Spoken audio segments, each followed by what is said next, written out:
नमस्कार प्यारे बच्चों।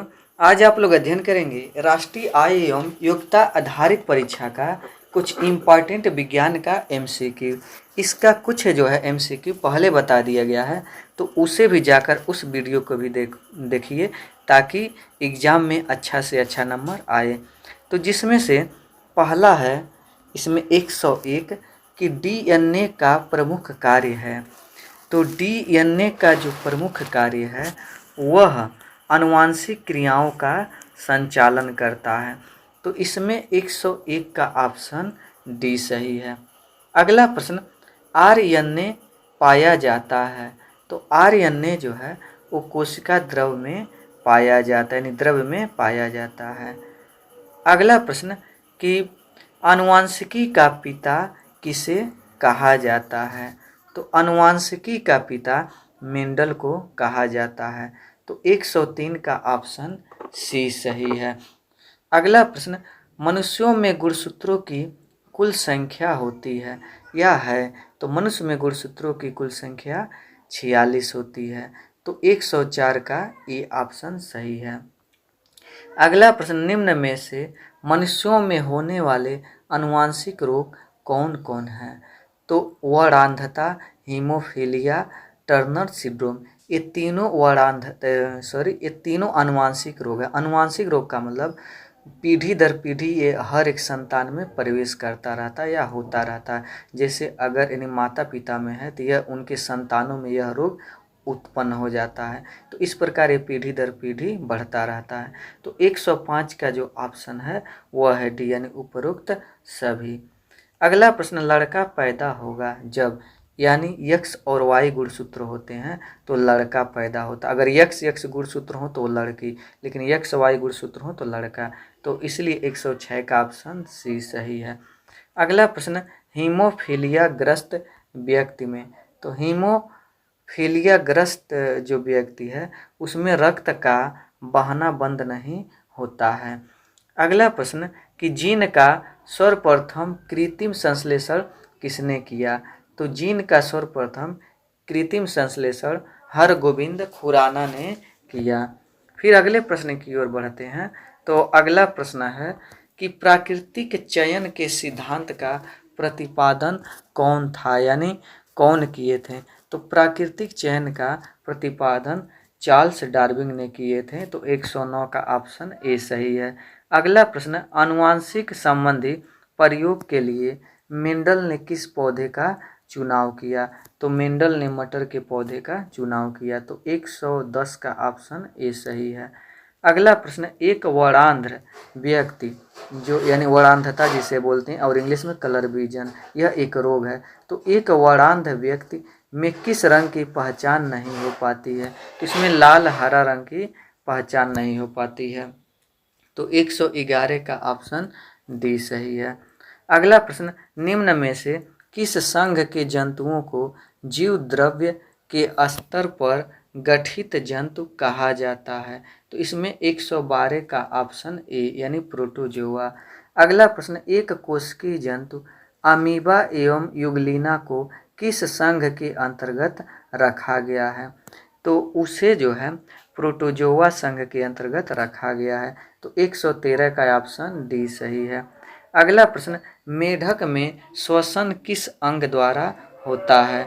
तो मेढक में जो श्वसन होता है वह त्वचा, क्लोम और फेफड़ों द्वारा होता है। इसलिए इसका ऑप्शन जो है वह डी सही है।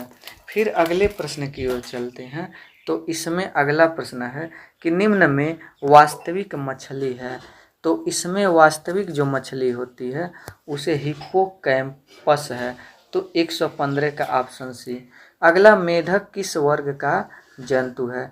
तो मेढक एम्फीबिया वर्ग का जंतु है।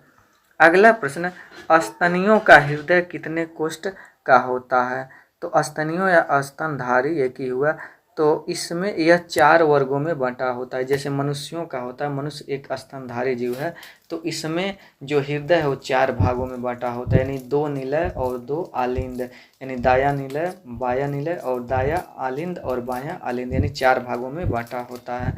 अगला प्रश्न, स्तनधारी वर्ग में रक्त का सबसे अधिक तापमान किस जंतु में पाया जाता है?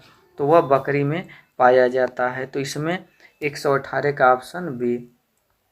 अगला, मछलियाँ किस अंग से सांस लेती हैं? तो मछलियाँ गिल से सांस लेती हैं। तो इसमें 119 का ऑप्शन सी सही है।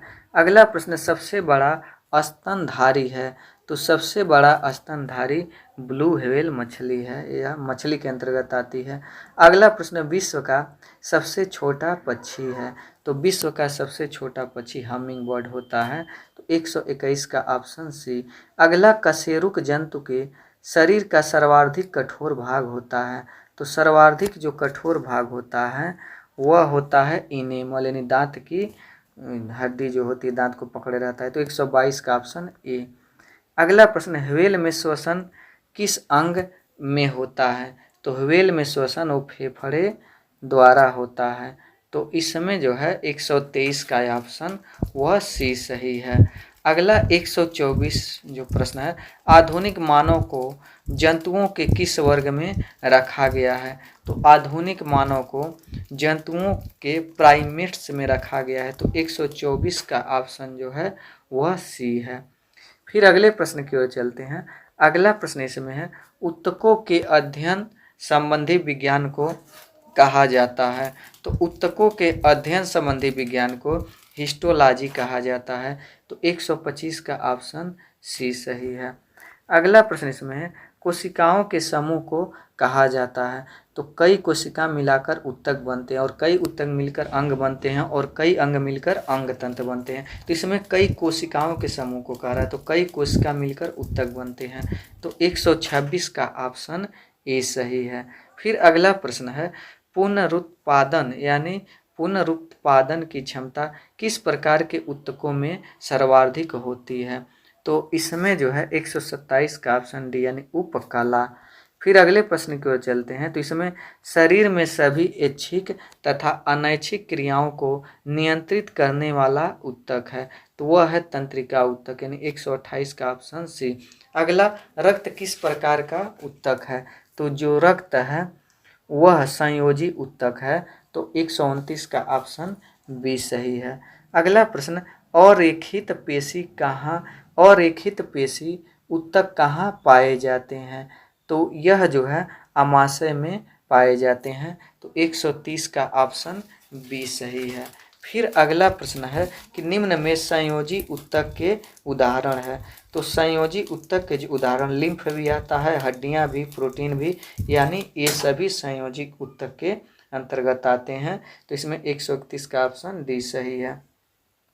अगला प्रश्न, संकुचनशील ऊतक के नाम से जाना जाता है? तो संकुचनशील जो ऊतक है वह पेशी ऊतक जाना जाता है। तो 132 का ऑप्शन डी।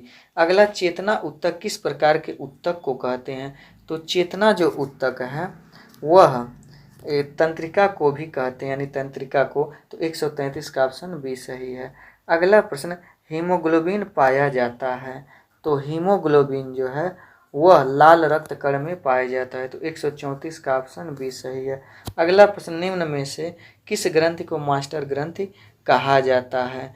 तो इसमें प्यूटरी ग्रंथि को मास्टर ग्रंथि कहा जाता है। तो 135 का ऑप्शन सी। अगला प्रश्न है कि मानव शरीर में हड्डियों की संख्या होती है? तो मानव शरीर में हड्डियों की संख्या 206 होती है। तो 136 का ऑप्शन बी सही है। अगला प्रश्न, भोजन में उपस्थित शर्करा को माल्टोज में बदलता है? तो भोजन में उपस्थित शर्करा को माल्टोज में टाइलिन बदलता है। तो 137 का ऑप्शन ए सही है। फिर अगला प्रश्न, भोजन का अवशोषण शरीर के किस अंग में होता है? तो भोजन का अवशोषण शरीर के छोटी आंत में होता है। तो 138 का ऑप्शन सी। अगला, मानव शरीर की सबसे बड़ी ग्रंथि है? तो मानव शरीर की सबसे बड़ी ग्रंथि यकृत होती है। तो 139 का ऑप्शन डी। अगला, निम्न में इंसुलिन की कमी से उत्पन्न होने वाला रोग कौन सा है? तो इंसुलिन की कमी से उत्पन्न होने वाला जो रोग है वो डायबिटीज है। तो इसमें इसका ऑप्शन या सी सही है, 140 का। फिर अगले प्रश्न की ओर बढ़ते हैं। तो अगला प्रश्न इसमें है कि निम्न में से कौन सा पोषक पदार्थ शरीर को त्वरित ऊर्जा प्रदान करता है? तो इसमें जो कार्बोहाइड्रेट है वो यानी त्वरित यानी तुरंत ऊर्जा प्रदान करता है। तो 141 का ऑप्शन है वह है डी। अगला प्रश्न, शरीर में गैसों का विनिमय किस अंग में होता है? तो शरीर में गैसों का विनिमय फेफड़ों में होता है। तो 142 का ऑप्शन बी। अगला प्रश्न, वृक्क की क्रियात्मक इकाई है? तो वृक्क की क्रियात्मक इकाई नेफ्रॉन होती है। तो 143 का ऑप्शन बी। अगला प्रश्न, नाइट्रोजनी उत्सर्जी पदार्थों में सबसे अधिक मात्रा में पाया जाता है? तो नाइट्रोजनी उत्सर्जी पदार्थों में सबसे अधिक मात्रा में यूरिया पाया जाता है। फिर अगला प्रश्न, मानव शरीर में प्यूटरी ग्रंथि स्थित होता है? तो प्यूटरी जो ग्रंथि है वह कहाँ स्थित होता है? तो वह मस्तिष्क में स्थित होता है। तो 145 का बी ऑप्शन सही है। फिर उसके बाद अगला प्रश्न, आँख में जिस भाग के नष्ट होने पर आँख की रोशनी समाप्त हो जाती है वह भाग क्या है? यानी उसी भाग को पूछ रहा है। तो अगर रेटिना नष्ट हो जाए तो आँख की रोशनी समाप्त हो जाती है। तो इसमें 146 का ऑप्शन ए सही है। अगला प्रश्न इसमें है, लाल रक्त कण का निर्माण कहाँ होता है? तो लाल रक्त कण का निर्माण लाल अस्थि मज्जा में होता है। तो 147 का ऑप्शन बी सही है। अगला, कशेरुक दंड में हड्डियों की कुल संख्या है? तो कशेरुक दंड में हड्डियों की कुल संख्या वह 33 होती है, यानी रीढ़ की हड्डी। तो इसमें डी सही है। अगला, शरीर की सबसे लंबी हड्डी है? तो शरीर की जो सबसे लंबी हड्डी होती है वो फीमर होती है, जो जांघ की हड्डी होती है। अगला प्रश्न, मानव शरीर में रक्त कहाँ शुद्ध होता है? तो मानव शरीर में जो रक्त है वो वृक्क में शुद्ध होता है।